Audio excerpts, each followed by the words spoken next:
Hey everyone, welcome to Lizzie's Little Library and the Newbery Project. Today's book is the 2022 winner called The Last Cuentista by Dana Barba Higuera. I'm so sorry for all the mispronunciations I surely am making on all of these authors' names. This is the 101st Newbery winner, and it is the current award holder. It's the last one that won. Reaching the end here is a little bittersweet. It took me 3 years to get through the winners, and I know that I have at least 4 times as many honor books, and there will be a new winner announced in late January. I am going to read all of the 2022 honor books before then, so I can have opinions. I definitely have opinions.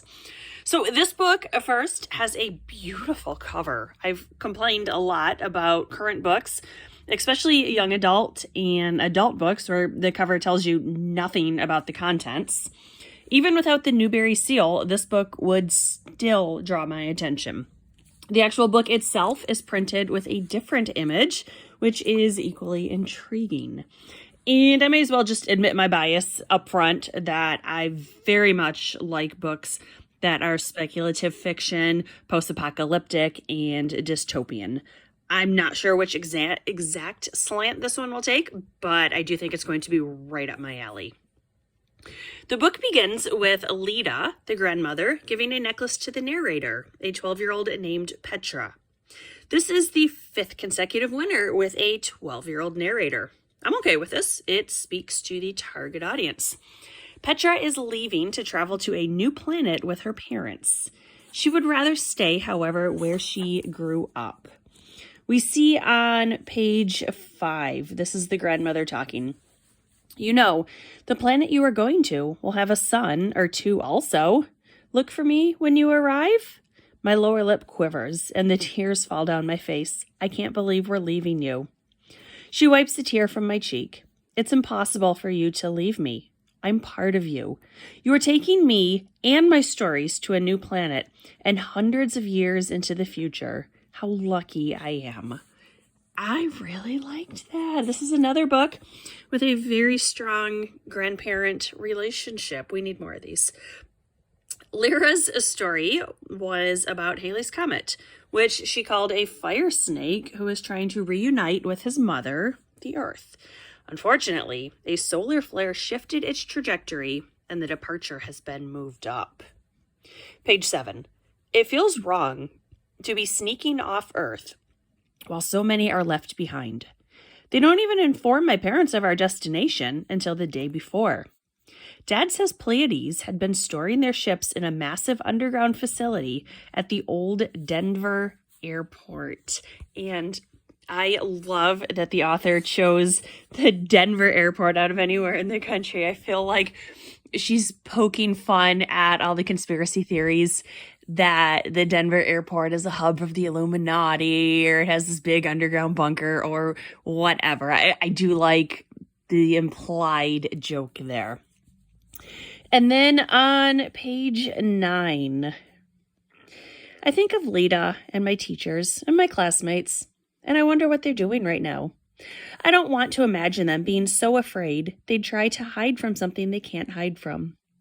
Instead, I picture Lida and Tia Berta lying under the red and black fringed blanket, drinking coffee with secret sauce as they watch the snake come home.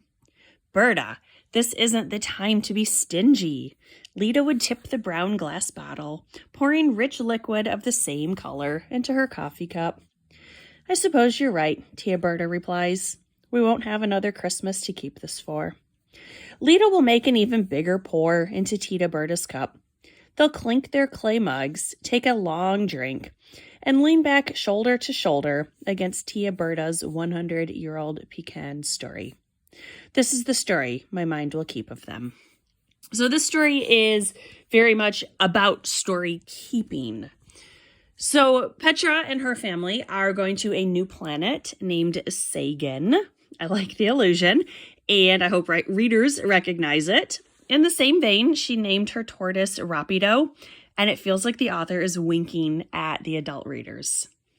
Mom assures Petra and her younger brother I don't know if it's pronounced Javier or Javier. I had a student who spelled it that way but pronounced the J, so I'm not sure.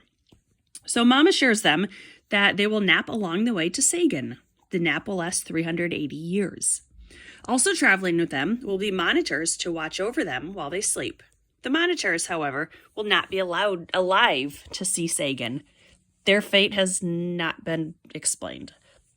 There's something wrong with Petra's eyes, but that hasn't been explained either. We know the family is hiding it because the mission does not want any genetic problems polluting the gene pool. I'm guessing this will be significant because it's been mentioned multiple times in the first 22 pages. The passengers are supposed to be basically dead for the journey, but the machine doesn't work in Petra's case, and she can hear and think while being physically paralyzed. This sounds terrifying.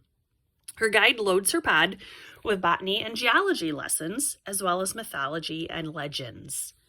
One thing she hears is a monitor who says the president and politicians did not make it onto an escape pod, and the monitors have raised the question of rewriting history and starting over. At some point, Petra falls asleep, is woken up, and is called Zeta 1. The passengers have all been memory wiped and reprogrammed, but it didn't work on Petra for whatever reason. It's not explained. The Chancellor has taken power, and there is a party of sorts. Petra does not see her family. After she escapes from the party, she realizes what happened to them. At the end of the night, she tells a bedtime story to the people in her sleeping room. They are sent on an exploratory mission to the planet, and Petra thinks about disappearing. Within pages, she decides she can't just save herself, but needs to save the other two from her sleeping pod. I'm about half done at this point and really starting to feel skeptical. While I love the premise of the book, I'm struggling to believe that a 12-year-old who just woke up and has no clue really what's going on, I struggle to believe that she's taking down the acting government. This would work much better as a YA book with an older protagonist. I also don't like that the flashbacks are written in the same present tense as the main story, so it takes a few jarring paragraphs to realize it's a different timeline. There's 30 more pages of plant gathering and talking about science. For a story named after a storyteller, we've had very little in the way of stories. It feels like the author is trying to do too much. It's trying to be a book about science, and a book about government resistance, and a book about hidden stories. I feel like it needed more editing and focus. Petra learns that all of the passengers' possessions are in the archives, which was previously the seed vault. She also learns that the people from the first shuttle may be living on the planet.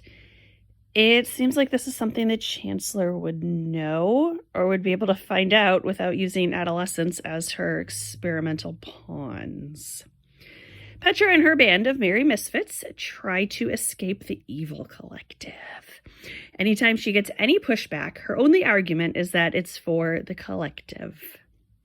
There's a typo on page 290, and the story limps to an ambiguous but probably happy ending. The end. I really wanted to like this book. It is all of my favorite genres, but I thought it was too unfocused. The science felt too advanced for our target audience, and overall it read more like a YA book, although thankfully Petra did not fall in love while saving the world. I liked the idea of storytelling, but I really struggled to accept that she's the only possible person who remembers storytelling. Even the concept of it. This is something parents and elders and every single community have been doing absolutely forever. Even if not their biological children, I have to believe that other members of the community would use or would make up stories to help children calm down or fall asleep. So, tiny spoiler here. Petra helped two other people wake up and remember who they were almost 400 years ago. Her method was super simple, and I question the aging process of relics in space over 4 centuries. I also had trouble accepting that looking at something was enough to undo all of the memory wiping and reprogramming that was done by the machines. We needed more background on the collective. They were the villains without any real explanation. I thought this blocked the reader from sympathizing with them even a little, and they became almost cartoonish in their villainry. Petra was too clearly the hero, even though she was making major decisions for others without their consent. I needed the delineation between good and evil to be a little more blurred so that the conflict, both against the collective and the internal conflict, felt important. This book was fine enough. I think the target audience will struggle to finish it, and YA readers might be bored with it. For much better books in the same genre, I like The Giver by Lois Lowry, obviously. And for young adult readers, I recommend Life as We Knew It by Susan Beth Pfeffer.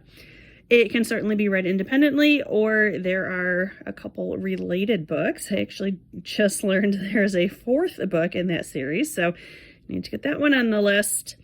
I do like that after 100 years of Newbery, this one is looking towards the future. That has some nice symbolism.